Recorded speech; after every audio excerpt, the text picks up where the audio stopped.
Maybe if I had the FX3, I would be reaching for it a little bit less. But because I have the A7S3, I mean, I just love this body. Even with you shooting photos and stuff like that, you would still reach for your FX3? Even with you shooting photos and stuff like that, you would still reach for your FX3?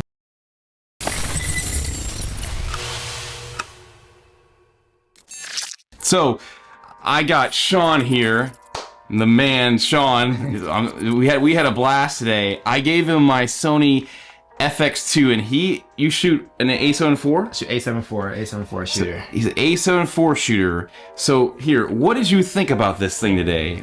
So aside from being just thrown into the fire with a brand new camera and trying to figure out how to use it, my first initial impressions coming from a Sony A7IV was literally just the grip, the ergonomics of the FX2. This deep grip here is chef's kiss. Absolutely love it. You can definitely see that it's a cinema line camera, and it's definitely video first. Because I was shooting photos with this where it was at, I found that a lot of the features or a lot of the button placements that I would look for in a photo camera wasn't quite there. But I think that's just a me thing, right, coming from a photo camera. But overall, the things that I did love about it, aside from the grip and ergonomics, was I really love how the screen flips when you do a vertical. It's nice. It's something that you don't know you love it until you actually experience it. And so when you see it and you're looking at it, it's like, oh wow, it's easy to read. I don't have to do some crazy thing to look at it. It's really nice. It's really nice to have. The tricky part is trying to change like some of the dial settings, because in my mind I've been used to compensating for that, but when you turn it, it even compensates the buttons where you would mentally think they should go based on that direction. Right. And I gotta retrain my mind on how to use it. Same. So when I was shooting photos, normally I do back button focus, and like I said, I just got thrown the camera. But well, that's another day. But normally I do back button focus, and so I would normally use this. I use the joystick to kind of move my focus points around. I didn't have that on the back, but when you're shooting vertical, it's right there on your thumb, and so it works in a sense. But when you're shooting horizontal, it's kind of a little bit of a hassle. But again, that's a small detail for everything else that this camera gives. For a person like myself, I absolutely love it. So what did you think about the EVF? That was another thing, because this camera is the first FX line camera that has the EVF. What were your thoughts on using it? Because I know that it's got a lot of flack for sticking out a little bit farther. I definitely understand the flack for why it stands out. I'm not a big fan of how far it stands out, just because I like how it integrates into the body with the A7IV.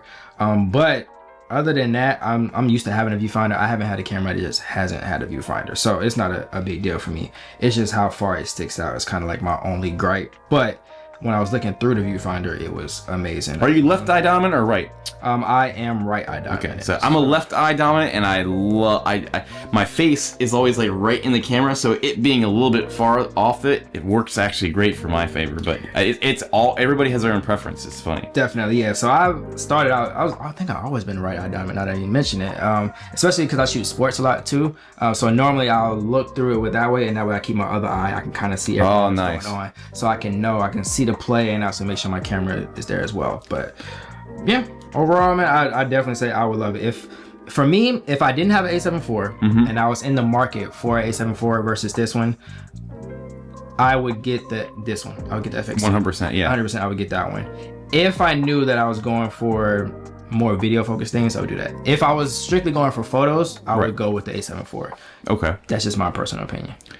What about, so you really want the FX3? I do. It's a dream camera. Now, after using this camera, what are you coming from on that? I know now if you guys want a full-on deep dive into this question, he's going to do a video on his channel, so I'm going to put a link down in the description below. You definitely go support this dude. Like, he lives in Orlando. I'm just excited to have another Orlando person that lives near me. But yes, hit this guy up, and he does amazing content where you're not gonna regret that. But what are your quick thoughts on that? Just for a quick... my quick thoughts, man.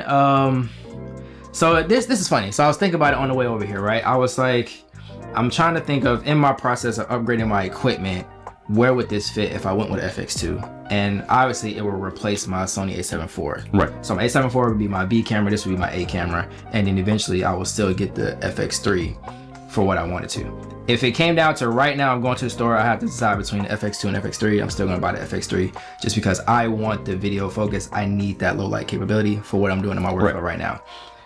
But like again, if I'm between the A7IV and this one, I'm buying this one hands down. It's not a contest. It's just, and the features, the software that you get from here is great. Right. So my thinking is, if you are video and photo equal, and you've got to decide between the A7IV or this camera, you're probably going to go with this camera. If you're, I guess you might even just choose this camera if you're both a very hybrid shooter and you're trying to choose between the FX3 and this camera too, right? Right. If you only had one body. Yeah, if you only had one body, I need a camera that could do it all. I'm going with the FX2. And then in the future, when you want to upgrade and maybe get some better video first, then you get the FX3 or maybe the FX3 Mark II. Is it coming out? I don't know. Who knows? I mean, everybody hated on this camera because they wanted the FX3 Mark II and they didn't get it. But this camera is still a fantastic. I mean, I am blown away. I'm reaching for this thing more than my A7S3 right now. And see, that surprised me because a lot of people who have the A7 III, they love. I love it. A7 III. I love it, but this, I don't know, there's just something about it. Maybe if I had the FX3, I would be reaching for it a little bit less, but because I have the A7S3, I mean, I just love this body. Even with you shooting photos and stuff like that, you would still reach for your FX3?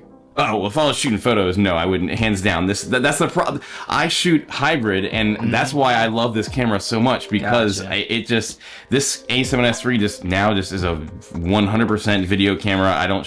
I'm never going to shoot photos on it again unless I absolutely have to, now that I have this thing. So, I mean, if the FX3 comes out, though, I mean, another one, I'd be open to buying it again. Yeah, so since we're on the topic of the FX3, the Mark II, and hypothetical, I really hope that they take this camera body that they have for this one and move it to the Mark II. This ergonomics here it's great. Normally I have a cage on my A7IV, right, and that fixes, it doesn't really fix like your pinky problem. I think like I don't really have like the biggest of hands, but my pinky is still hanging off the camera just a little bit, so a cage would definitely help. But still, like the depth that you have on that is like, once you experience it, it's really tough to go back. Like even going back to grab my A7IV, I was like, man, it's shallow. Like it's not. I am 100%. When that was the first thing I noticed when I picked this camera up. I'm like, holy cow, the grip in the hand feels so, like, I feel like they made the perfect grip with this camera. They did. I mean, I've used the A7C, I've used the A7C Mark II, I've used this Sony A7S3, and Sony has been definitely getting better with their grips over time, and I hands down think this is the winner right here. Same. I'm coming from APS-C. I had the A6400, and then I had an A7 Mark II, and then I went from A7 Mark II to the so I had A64, A7 II, and then from A7 II I went to A7 IV. And so the grips have been getting better, but this one, top tier. Well, dude, I appreciate you taking the time to hang out with me today, and he came to my church and shot a lot of photos of me playing, so we're probably gonna have a lot of those photos just blasting up here today, just so you can see what this camera is capable of and see the talent behind this dude right here, because his photos are probably way better than mine that I shot. I shot first service, he shot second, and his are probably gonna look way better than mine. But hey guys, thank you. If you made it this far, go subscribe to this dude. Like, subscribe, do all the fun YouTube-y things, and you guys know that I will see you in the future. Test. Where you want to stand at? Where's your... I stand right here, it's fine. There? Alright, cool. Stand right here. It's all good. Alright, thanks. Go hang out with your family. I will. Get out of here. Thank you, man. Thank you, man. I appreciate it, man. Appreciate it. We're gonna hang out some more. Dude, I need more YouTube friends. Awesome. Yeah, dude, and